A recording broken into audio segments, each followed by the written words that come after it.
Good morning children. कल आपने इस कविता का दूसरा काव्यांश पढ़ा था। अब आप इसका तीसरा काव्यांश यानी आखिरी काव्यांश पढ़ेंगे।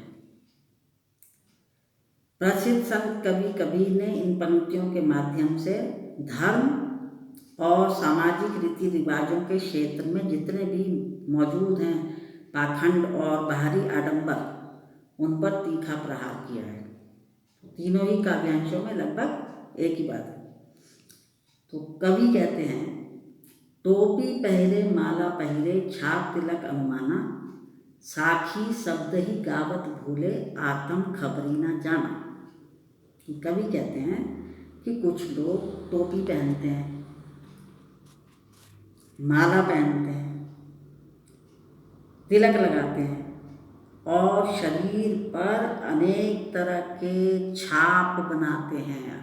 हर पता नहीं कितनी तरह के निशान बनाते हैं अपने शरीर पर, ये दिखाने के लिए, ये प्रदर्शित करने के लिए कि वो बहुत बड़े संत हैं, महात्मा हैं, ऐसा करने के लिए। तो कवि कहते हैं कि कुछ लोग टोपी पहनते हैं, माला धारण करते हैं, तिलक लगाते हैं और शरीर पर अनेक तरह के छाप बनाते हैं, निशान बनाते हैं।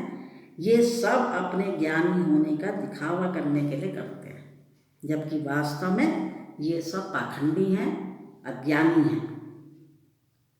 अब आगे की पंक्तियां देखें। साखी शब्द ही गावत भूले आत्म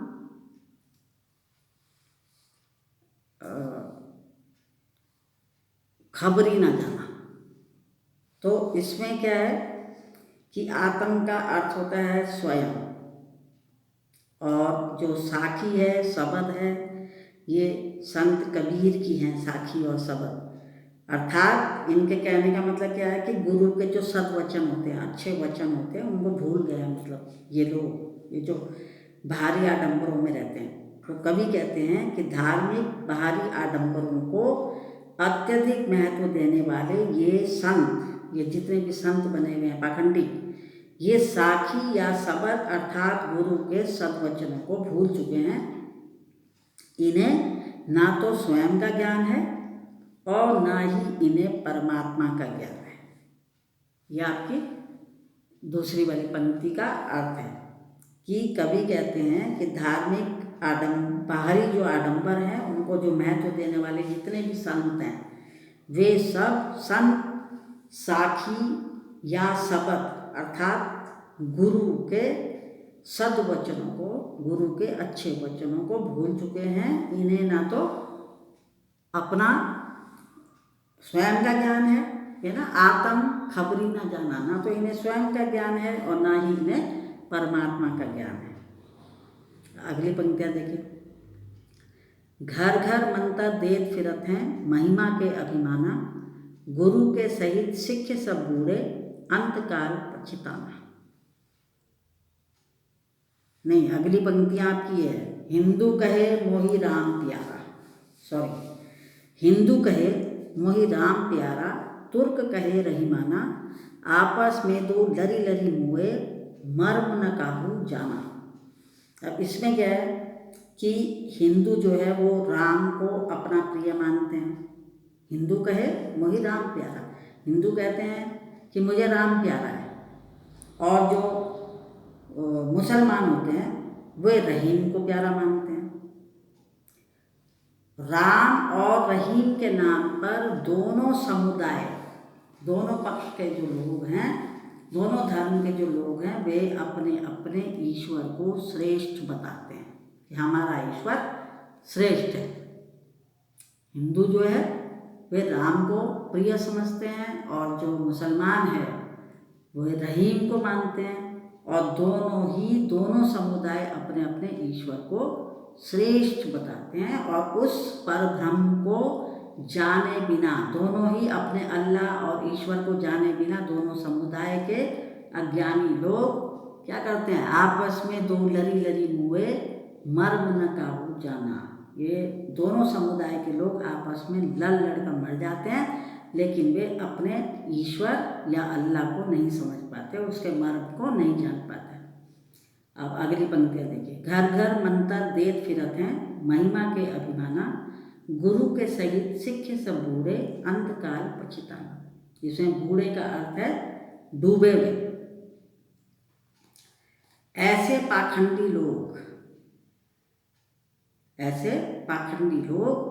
घर घर जाकर लोगों को ईश्वर प्राप्ति के मंत्र बांटते फिरते हैं, है ना। घर घर मंत्र देत फिरत है, महिमा के अभिमाना। तो इस तरह के जो पाखंडी लोग होते हैं वे घर घर जाकर, लोगों के घर घर जाकर ईश्वर प्राप्ति के लोगों को मंत्र बांटते फिरते हैं, किंतु स्वयं भौतिक सुखों के प्रति लालायित होकर अज्ञान के कारण अहंकार में डूबे रहते हैं।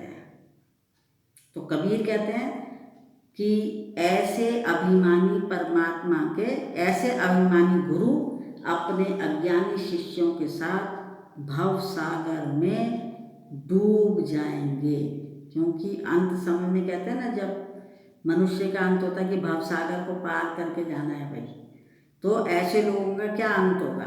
ऐसे गुरु जो अभिमानी गुरु हैं और उनके अज्ञानी शिष्य हैं, वे एक साथ भव सागर में डूब जाएंगे, लेकिन उन्हें परमात्मा के दर्शन नहीं होंगे और अंतकाल पछिताना, और अंत समय में उन्हें पछताना पड़ेगा और उनके पास कोई चारा नहीं होगा, क्योंकि वे परब्रह्म के साक्षात्कार के अभाव में हैं। वो जानते नहीं हैं कि ईश्वर कौन है या ईश्वर क्या है, और वे सब अपने को ही मानते हैं कि हम ही सब कुछ हैं। अब अगली पंक्तियाँ देखिए। कहे कबीर सुनो होय संतो, ई सब भर्म भुलाना, कहते कहूँ कहा नहीं माने, सहजे सहज समान। तो कवि कहते हैं कि ये सब पाखंडी हैं जो माया के भ्रम में सत्य को भूल गए।